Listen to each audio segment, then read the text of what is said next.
নমস্কার, আমার গল্প কথায় আপনাদের স্বাগত জানাই। এই যে বাটিতে ১ বাটি ভর্তি কাঁকড়া, এখানে ১ কেজি মতো ছিল। গত ২ দিন আগে গেছিলাম শ্বশুরবাড়ি। সেখানে গিয়ে ছেলে খেতে চেয়েছিল কাঁকড়া, তাই ছেলে জেঠু নিয়ে আসলো বাজার থেকে কাঁকড়া। আর সেগুলো যা ধুয়ে বেছে নিয়েছিল। কারণ আমি কৃষ্ণনগরে থাকলে পরেও কাঁকড়া পাওয়া গেলে পরেও এখানেতে আমি রান্না-বান্না সেরকম কিন্তু কোনোদিন করিনি। তাই ছেলে জেমাই যখনই যাই ছেলে জেমাই করে রান্না-বান্না।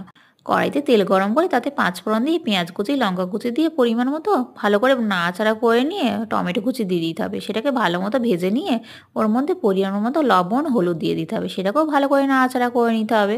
তারপর ওখানে কাঁকড়ার যে পাগুলো ছিল, তারপর কাঁকড়াগুলো ছিল সেগুলোও দিয়ে নিতে হবে। সেগুলো ভালো করে নাড়াচাড়া করে পরিমাণ মতো জল দিয়ে দিতে হবে। যাতে সিদ্ধ হয় আবার বেশ মাখা, মাখা ব্যাপারটাও থাকে। এটাকে ঢেকে দিতে হবে। ভালো করে নাড়াচাড়া সিদ্ধ হয়ে গেলে পরে এই যে মাখা, মাখা করে নামিয়ে নিলাম। খেতে কিন্তু দারুণ হয়েছিল। এই যে ছেলেপিলে খেতে বসে পড়েছে দুপুরবেলাতে ভাত খাওয়ার আগেই কাঁকড়া শেষ।